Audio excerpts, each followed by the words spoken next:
నవదేశం మీడియాకి స్వాగతం. నేను వంశీ మాచిరాజు. యానిమల్ ఫుడ్స్ అంటే అందరికీ ఇష్టం. అవి రుచికరంగా ఉంటాయి, పోషక విలువలు కలిగి ఉంటాయి. యానిమల్ ఫుడ్స్లో ముఖ్యంగా పాలు, పెరుగు, చీజ్, చికెన్, మటన్ అంటే ప్రజలు ఇష్టంగా తింటారు. ఇటీవల కాలంలో చాలా కంపెనీస్ పర్యావరణానికి మేలు చేయడానికి, జంతువుల సఫరింగ్ తగ్గించడానికి యానిమల్ ఫుడ్స్కి బదులుగా ప్లాంట్ బేస్డ్ ఫుడ్స్ మార్కెట్లోకి తీసుకొస్తున్నారు. ఉదాహరణకి మొక్కల నుండి ఉత్పత్తి చేసిన vote milk, peanut curd, cheese, అలాగే సోయాబీన్స్, బఠానాతో మాంసం తయారు చేస్తున్నారు.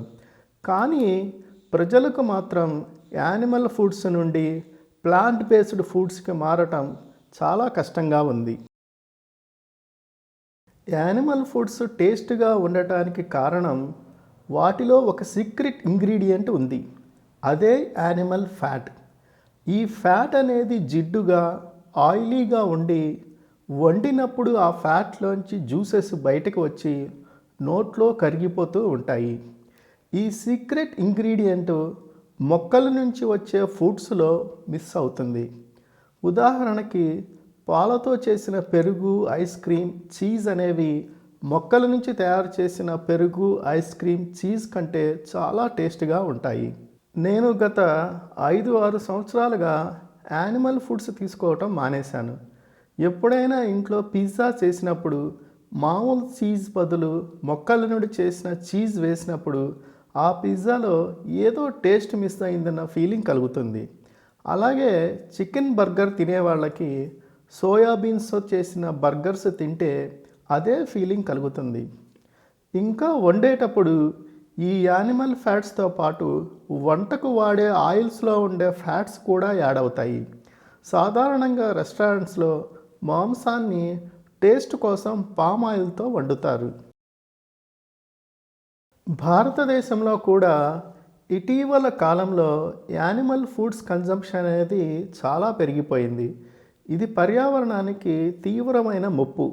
మన అలవాట్లు మార్చుకోకపోతే ముందు తరాల వారికి మనం చాలా అన్యాయం చేసిన వారం అవుతాము.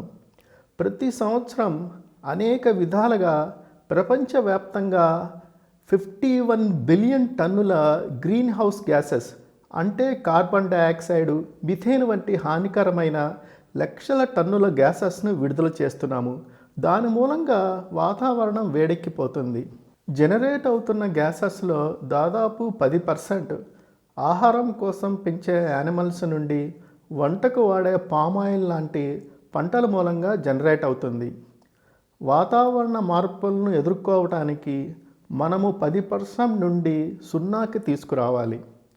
అలా చేయాలంటే ప్రజలు యానిమల్ ఫుడ్స్ తినటం మానుకోవాలి. అది ప్రాక్టికల్గా సాధ్యం కాదు. కాకపోతే మనకి ఒక సైంటిఫిక్ ఆప్షన్ ఉంది. యానిమల్ ఫ్యాట్స్తో చేసిన చీజు, బర్గర్స్కు సమానంగా అంతే టేస్ట్గా వేరే రకమైన ఫ్యాట్స్తో అదే చీజు, బర్గరు చేయగలిగితే ప్రజలు ఈజీగా యానిమల్ ఫుడ్స్ మానుకుంటారు.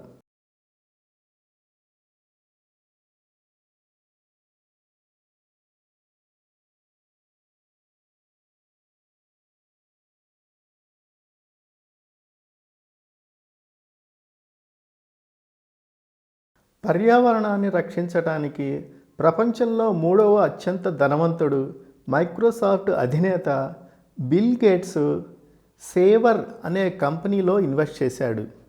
దీని ప్రత్యేకత ఏమిటంటే యానిమల్స్, ప్లాంట్స్ అవసరం లేకుండానే ఫ్యాట్స్ను ల్యాబ్లోనే తయారు చేస్తున్నారు.